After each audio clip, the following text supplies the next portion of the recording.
तो ये बहुत बड़ी अनाउंसमेंट है गोपालगंज के लिए कि यहाँ फिल्में बनने वाली हैं और सर फिल्में बनाने वाले हैं। बलवा 420 जो लंदन में शूट हुई थी और पहली भोजपुरी फिल्म थी जो लंदन में शूट हुई थी। पवन सिंह ने गायकी में सीखा है, तो आज भी वो जब गा देता है, तो जब वो 6 गाने कंटिन्यूस गा दे तो फिर मेरा हाथ कम है। मेरे लाइफ में मेरी एक दोस्त थी, उसका नाम चारू माथुर था, जिसने मेरा प्ले देखा और उसने बोला you are not meant for engineering, आप जाइए और बॉम्बे में एक्टिंग करियर बनाइए।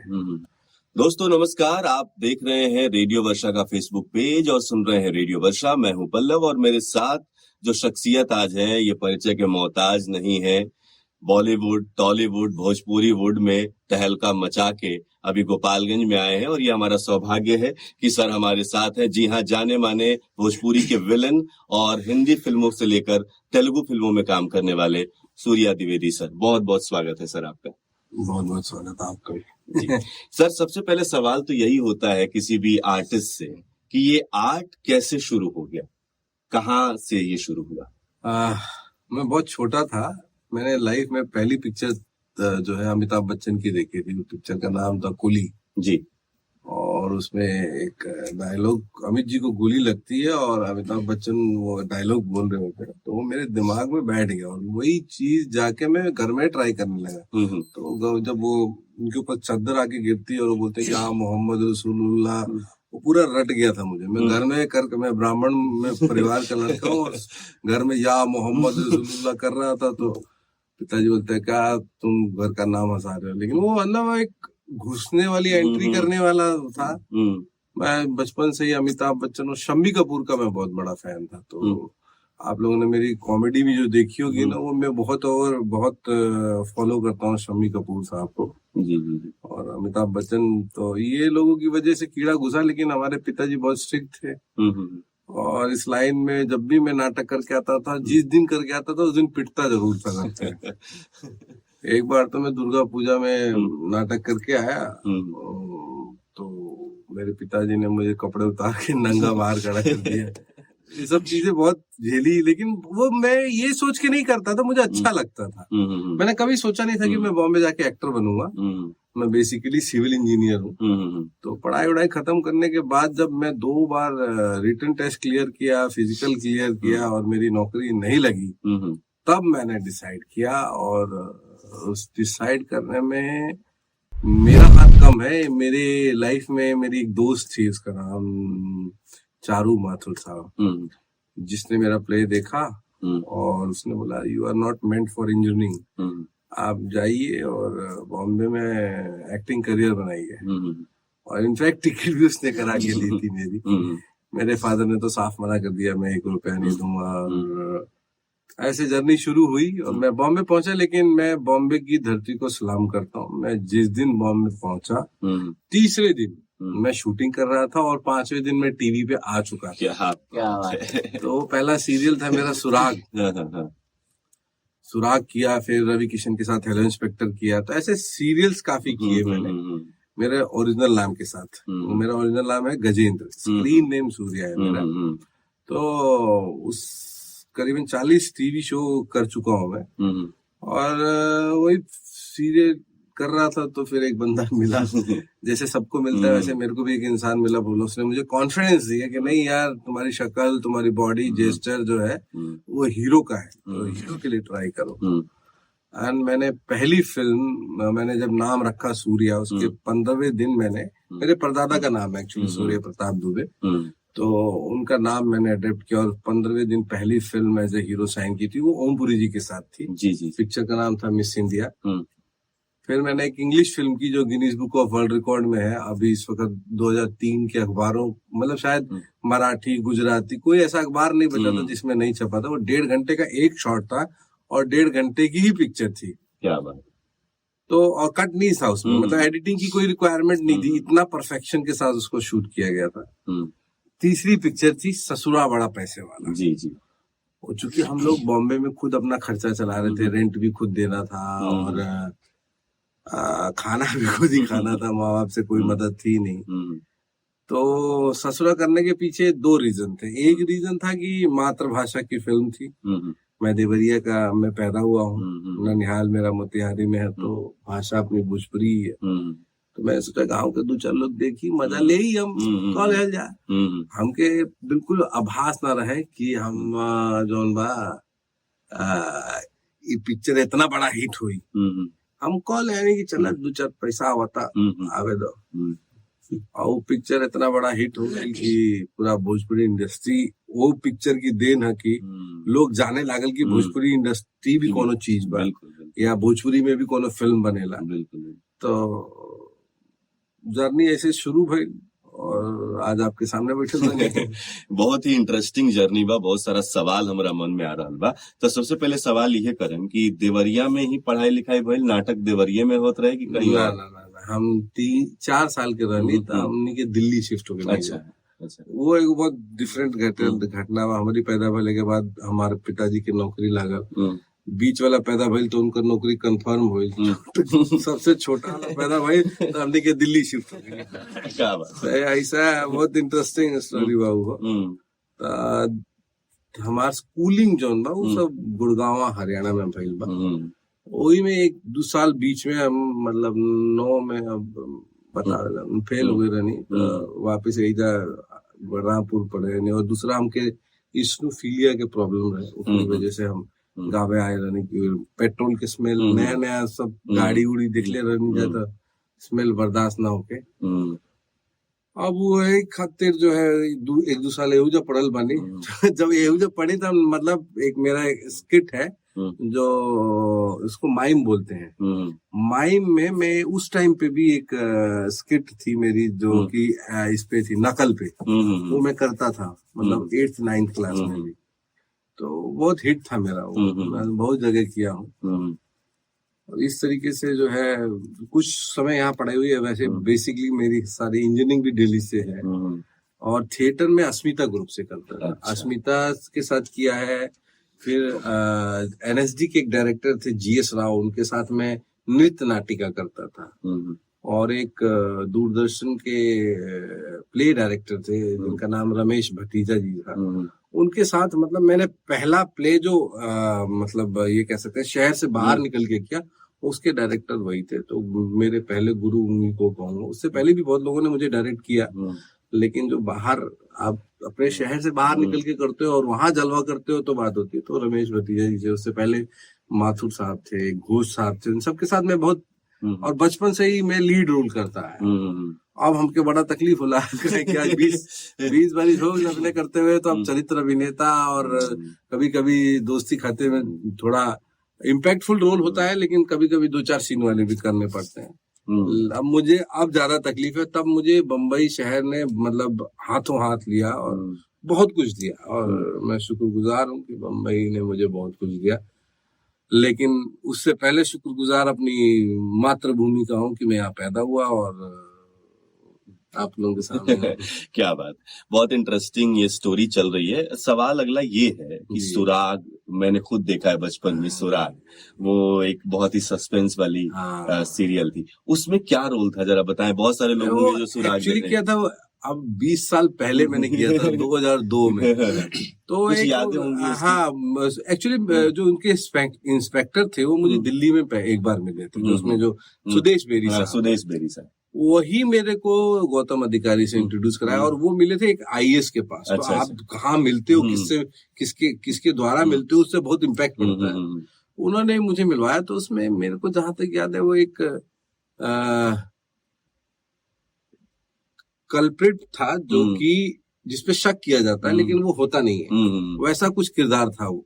और वो पसंद आया या नहीं पसंद आया नहीं, लेकिन हाँ, गौतम अधिकारी ने उसी दिन मेरी पीठ थपथपाई थी जब मैंने पहला सीन किया था कि बॉस आपको कोई नहीं रोक सकता, यू आर गुड। तो इतना कह देना गौतम अधिकारी जैसे डायरेक्टर के द्वारा बहुत बड़ी बात होती है। अब टीवी की बात हुई है तो महाराणा प्रताप को कैसे छोड़ेंगे जिसमें आप सबसे ज्यादा रिकॉग्नाइज किए गए। सबसे ज्यादा टीवी का सबसे बड़ा शो वही किया है। तो उसके बारे में कुछ बताएं हमारे। वो मैं मेरी एक दोस्त है, जैनेट नाम है उसका, और उसने मेरी कास्टिंग उसमें करवाई थी।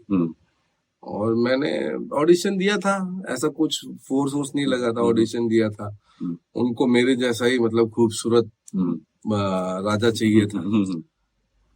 तो मैं गया और सिलेक्शन हो गया, पैसे भी मेरे मुंह मांगे मिल रहे थे, तो सारी चीजें एकदम परफेक्ट था। वो 2-2.5 साल चला। और तो महाराणा प्रताप में उनके ससुर का था रोल एक्चुअली, मारवाड़ नरेश राजा राम सिंह, ये था किरदार मेरा। मेरे फादर का रोल द्रोणाचार्य साहब सुरेंद्र पाल जी कर रहे थे। तो मेरी उसमें एक ही शादी थी, सुरेंद्र पाल जी की 3 शादियां।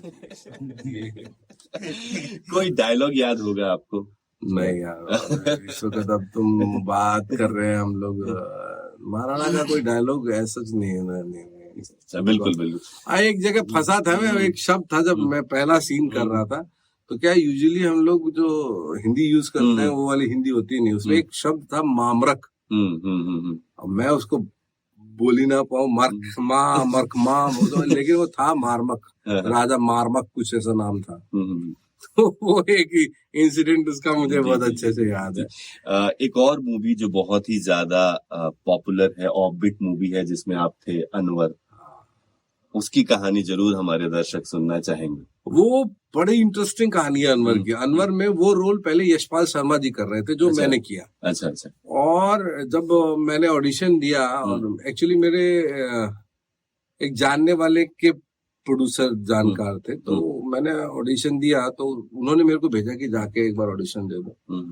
तो डायरेक्टर को मेरा फेस यशपाल शर्मा के फेस से ज्यादा इंटरेस्टिंग लगा। और यशपाल शर्मा ने भी उस फिल्म में काम किया है, लेकिन वो पॉजिटिव रोल में है। आप देखेंगे तो वो रोल लंबा नहीं है, मतलब कोई मुश्किल से 15 या 20 मिनट का रोल है, लेकिन वो मैं मुस्लिम लग रहा था उन लोगों को, बड़ा बकायदा वो मेरे बाल लंबे थे, बहुत सारी चीजें मैंने की हुई थी, और वो मेरे खाते में आगे गिर गया। मतलब मैं तो गया था कि चलो अब हिंदी में एकदम आउट हो गए थे भोजपुरी की वजह से, और मुझे नहीं पता था ये मेन विलन है। मैं तो सोचा कि कोई 1-2 सीन का रोल देगा, लेकिन मुकद्दर ने मेरे साथ हमेशा ये जस्टिफाई किया, और मैं किस्मत का बहुत धनी आदमी हूँ। मैंने बहुत मेहनत या स्ट्रगल नहीं किया है इन सब चीजों के लिए, ऊपर वाले ने हमेशा से मेरी झोली में अच्छी चीजें दी हैं। तो वो एक वैसा था। और वो फिल्म मैंने लखनऊ में ही शूट की थी। वो फिल्म से मुझे बहुत उम्मीद थी, फिल्म हिट भी हुई, लेकिन वो थिएटर पे उस तरीके से लगी नहीं। नहीं तो शायद मैं अभी हिंदी में बहुत बिजी एक्टर होता था, भोजपुरी की सेवा करता, लेकिन मैं तब भी नहीं। वो बहुत आर्टिस्टिक मूवी भी थी। हाँ, वो उसके गाने भी 2 गाने हिट थे, एक मौला मेरे मौला, और दूसरी तो से नैना लागे पिया सावरे। दोनों गाने बहुत बड़े हिट थे। लेकिन इत्तेफाक की वो फिल्म, उसमें मनीषा कोइराला, राजपाल यादव, विजय राज, यशपाल शर्मा, बहुत सारे सब तुर्रम खा एक्टर थे। और मैं अपने आप को भाग्यशाली मानता हूँ कि उस पिक्चर का विलेन मैं था। अच्छा, एक चीज हमेशा मुझे बहुत ही करती है और चौंकाती है कि आप भोजपुरी भी कर रहे हैं, आप हिंदी भी कर रहे हैं, तेलुगु भी कर लिया, तो भाषा बैरियर नहीं बनती है? नहीं, एक्चुअली क्या भाषा, अब भोजपुरी में तो पैदा ही हुए हैं, हिंदी का तो कमांड है ही है। तेलुगु में क्या होता है, वो लोग बहुत लीन है, वो आपको टाइम देते हैं, और वो आपको एक बंदा रखते हैं जो कि आपको फील समझाता है। तो अब उस टाइम पे रट के और फील समझ के बोल दिया जाता है। एक्सप्रेशन तो अब इतने साल से एक्टिंग कर रहे हैं, तो आप मुझे कैसी भी लाइन दे दो, किसी का भी भाषा दे दो, आई कैन स्पीक। मतलब थोड़ा समय लगता है, लेकिन एक्टर है, हमारा जॉब ही यही है, तो हम लोग के लिए कोई बहुत मुश्किल नहीं होता है। हाँ, जब वही आप फुल फ्लैश किसी अब लीड कर रहे हो, तो थोड़ा आपको लैंग्वेज सीख लेनी चाहिए, मेरा ऐसा मानना। जी जी जी।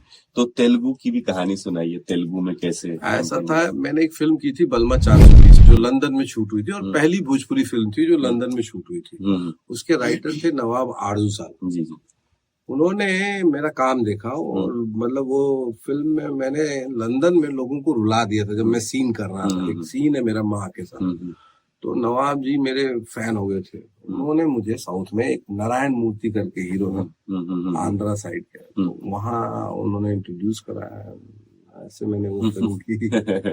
अच्छा, क्या देखते हैं जो अंतर है? आप भोजपुरी में भी हैं, आपने हिंदी फिल्मों में भी काम किया, तेलुगु में, मेनली क्या अंतर है इन तीनों इंडस्ट्री में? देखिए, भोजपुरी के बारे में पहले बोलूंगा। हम्म, अभी उसको 19 साल करीबन हुए हैं, तो अभी हम्म, बच्चा जवान टाइप सा हुआ है। अभी कोई हम्म, बहुत उससे हम्म, उम्मीद करना, हम्म, एक्सपेक्ट करना अच्छी बात नहीं है। हम्म, लेकिन मुझे उम्मीद है, आज थोड़ा बहुत सब्जेक्टिव फिल्में बन रही हैं, जैसे हम्म, आपने ये टाइटल ही देख लो, हाथी मेरे साथी। हम्म, इस तरीके के सब्जेक्ट को हाथ कर लगाना भी अपने में बड़ी बात है। हम्म, और धीरे धीरे जब हमारा पढ़ा लिखा भोजपुरी समाज हम्म, हमारी भोजपुरी सिनेमा को देखना शुरू करेगा, हम्म, तो मुझे लगता है भोजपुरी की स्थिति ऐसी हो सकती है कि वो किसी भी भाषा के इंडस्ट्री से बड़ी हो सकती है। बिल्कुल। उसके पीछे रीजन ये कि हम लोग 40 करोड़ अभी हैं, समझ रहे हैं। इसके बाद क्या होगा वो यू नेवर नो।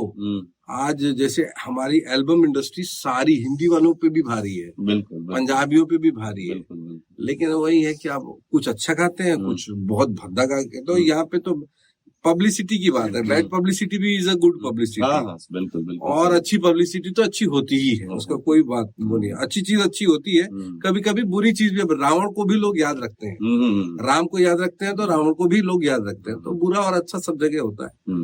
और आज सिनेमा भोजपुरी का बहुत सुधर गया है कंपैरिजन टू हिंदी। आओ, हिंदी वाले हम पर बार बार लांछन लगाते हैं।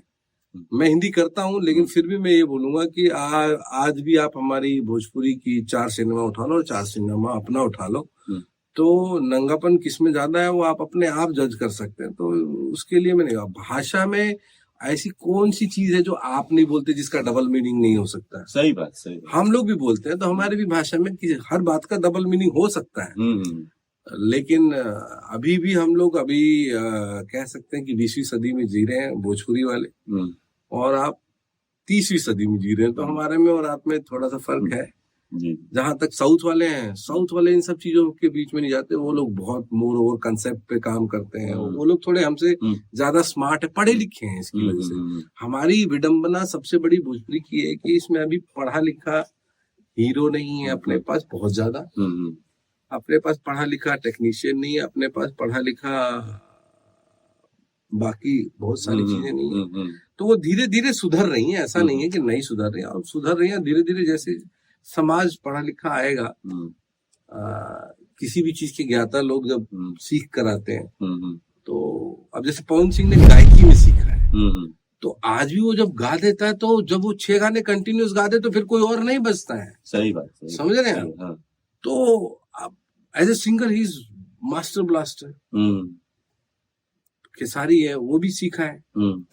तो ऐसे बहुत सारे ये लोग सबके साथ मैंने काम किया है, और सब बहुत अच्छा मेहनत करके अपने आगे से बढ़ रहे हैं।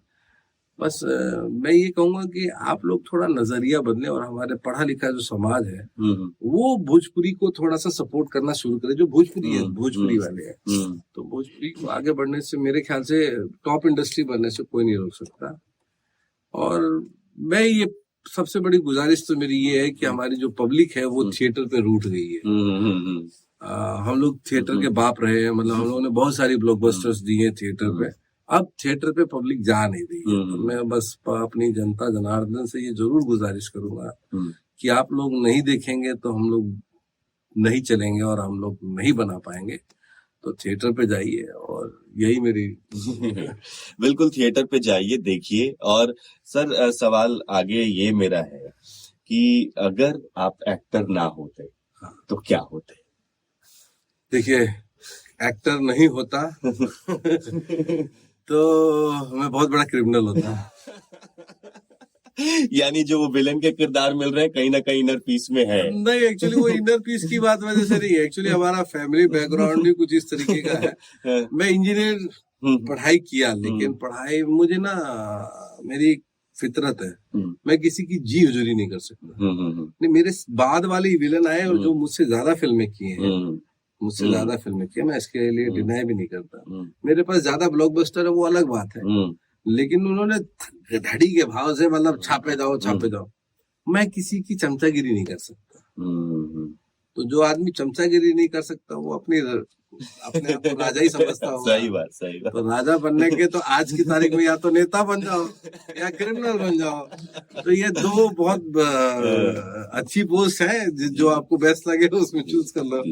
अभी गोपालगंज में है, कैसा लग रहा हमारा जिला आपको? नहीं, गोपालगंज से एक बार मैं पहले भी आ चुका हूँ, तो गोपालगंज से मेरा एक तरीके से कहिए प्रेम हो गया। यहाँ बहुत अच्छे लोग मुझसे जुड़ गए हैं और एक टीम तरीके का फील होता है। अब सुबह से मैं घूम रहा हूँ, मैं थावे वाली में आता है उनके दर्शन करने गया, बजरंग बली जी के दर्शन करने गया। मुझे लग ही नहीं रहा कि मैं मेरे घर पे नहीं हूँ, मुझे ऐसा लग रहा है कि शायद मैं देवरिया में ही हूँ। इतना प्रेम और इतना लोगों का सपोर्ट है मुझे। और आप बिलीव नहीं करेंगे कि मैं जब से आया हूँ तब से मैंने शूटिंग का खाना ही नहीं खाया। तो वो प्रेम है यहाँ पे लोगों का इतना, और मुझे बहुत अच्छी वाइब्स आ रही है। मुझे लग रहा है कि मैं बहुत जल्दी ये सिनेमा भी मैं पहले जाके बोला था उन लोगों को, तो वो लोग इधर आके ढूंढे और लगाए। आगे भी जो मैं यहाँ सिनेमा बनाने के प्लान में हूँ, क्योंकि लोकेशंस बहुत अच्छी हैं, लोग अच्छे हैं और यहाँ की मिट्टी बहुत उपजाऊ है, तो यहाँ के लोग भी बहुत टैलेंटेड है। क्या बात है।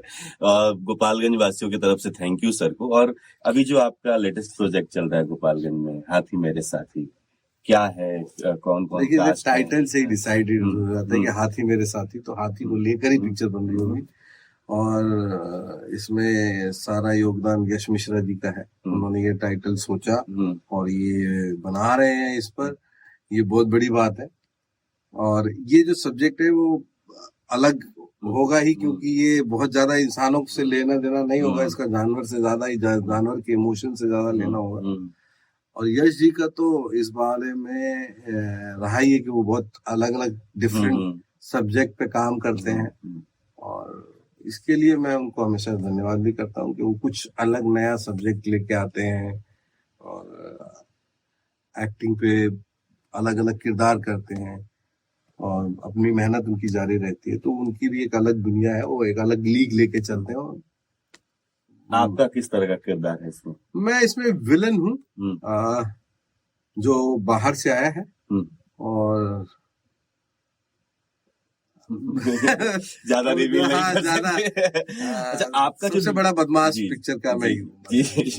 सर, एक जो हर किसी के लाइफ में अपना पर्सनल एक होता है हिस्सा, तो मैं चाहूंगा कि आप अपने पर्सनल लाइफ से भी कुछ बताएं। शादी वादी के कुछ किस्से हैं, हमने सुना था जब आपसे पहले मुलाकात हुई थी, वो किस्सा मैं चाहता हूँ कि दर्शक भी सुने। मेरी फिल्म हिट हुई थी ससुरा बड़ा पैसे वाला। करीबन मैं 23-24 साल का था उस वक्त। मैंने कोशिश की कि मेरी शादी हो जाए।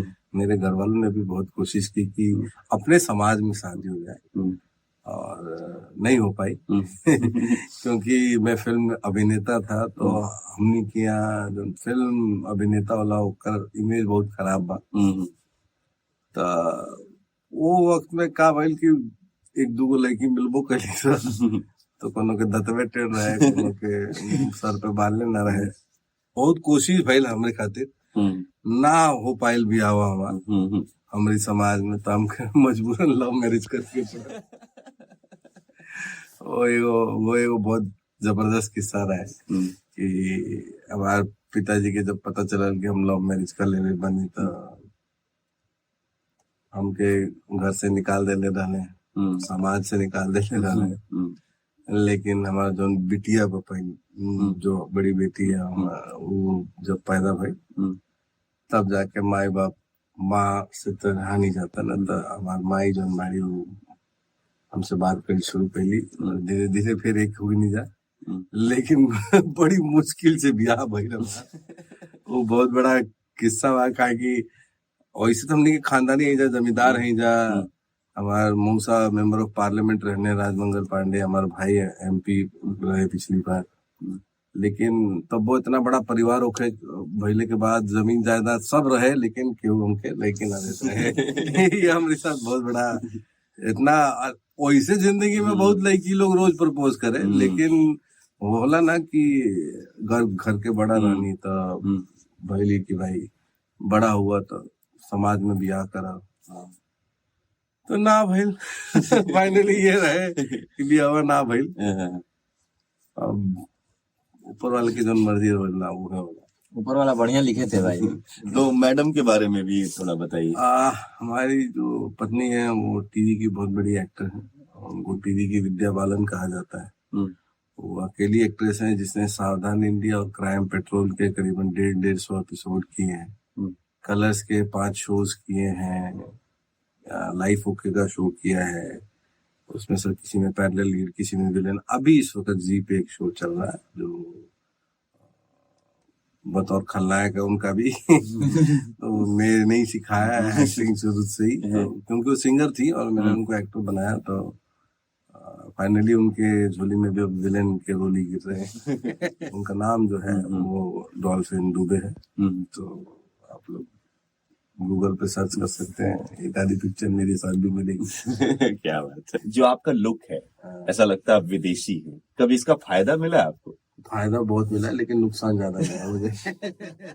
वो कहानी सुनाएंगे नुकसान। अरे नुकसान की खादी आपको बताओ, आधे विलन मैं नाम भी ले सकता हूँ, ये लोग मेरा नाम लेकर ये अरे तो अंग्रेज जैसा दिखता है, वो भोजपुरिया कहाँ से लगता है कह के बहुत जगह से मुझे मतलब बाईपास करा देते हैं।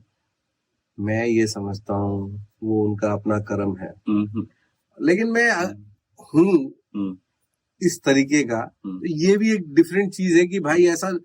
मैं आपको बताऊं, जब मैं बहुत छोटा था ना, 3 साल 2.5-3 साल तक यहाँ ही था, मुझे देखने के लिए लोग गांव मतलब शहर से आते थे। क्या बात। साला ये देवरिया में ऐसा नहीं अंग्रेज कैसे पैदा हुआ। तो ये हुआ अपन में अपने में एगो बढ़िया बात बा, लेकिन कब बहुत नुकसान होला हमके, और नुकसान भइल बा अंग्रेज भइले की वजह से। लेकिन ठीक बा, हम अपनी शकल सूरत या पर्सनालिटी से बहुत खुश बानी। भगवान जौन देले बाने, काहे कि कीड़े ला लोग, जले ला लोग। अब हम जहाँ बैठे नहीं, किसी भी तरीके के इंसान को फर्स्ट आपका जो इम्प्रेशन पड़ता है वो आपकी पर्सनालिटी का बिल्कुल है। बिल्कुल। और वो मुझे हमेशा प्लस में मिला है। मैं जहां भी गया हूँ, अच्छे लोगों में बैठा हूँ, मुझे बताना नहीं पड़ता है कि मैं एक एक्टर हूँ। सही बात।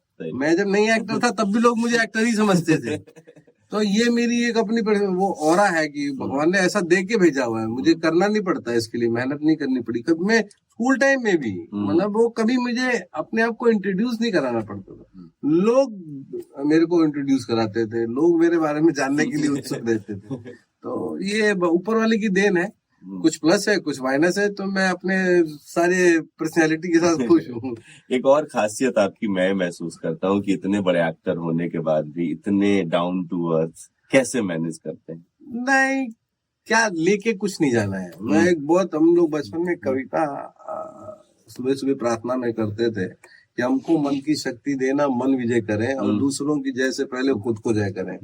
तो अपने आप को जय करने का मतलब यही है कि अगर आप अपने आप को प्रसन्न रखते हो तो आप दूसरे को भी प्रसन्न रख सकते हो। बिल्कुल बिल्कुल। तो ये आप उनकी फिलॉसफी ऐसी है, इसीलिए मैं जो इस फिलॉसफी में काम करने में बिलीव करता हूँ कि कुछ लेके नहीं जाना है, यही धरा रह जाना है, जो करना है उस पर टॉप पे जाने की कोशिश करना है।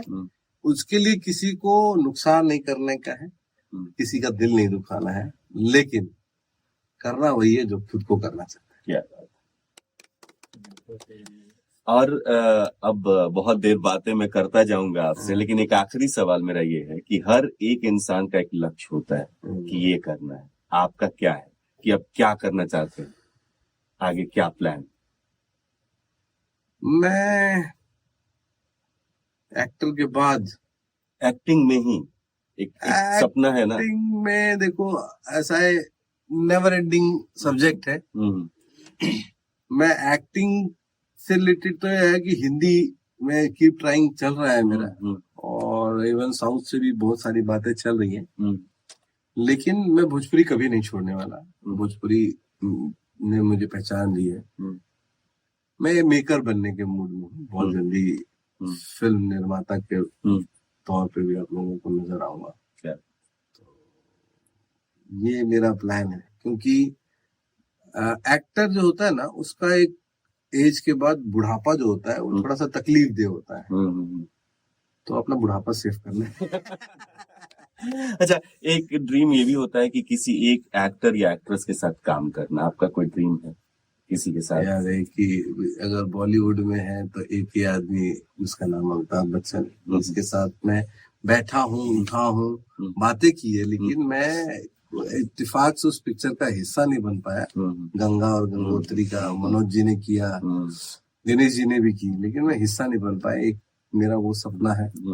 और दूसरा रजनीकांत साहब अगर साउथ में मिला तो उनके साथ, कमल हसन साहब हैं, ये लोग हैं लीजेंड। इन लोगों ने अपने आप को उस तरीके का स्थापित किया है कि इनके साथ काम करना चाहते हैं। अदरवाइज मेरे जो आज के फेवरेट में वो ऋतिक रोशन और मैं थोड़ा एक ही लुक टाइप से में आते हैं। मैं ऋतिक रोशन, टाइगर श्रॉफ, ये लोग, हम लोग एक ही लुक में आते हैं, मतलब इंग्लिश लुक में आते हैं सब सारे।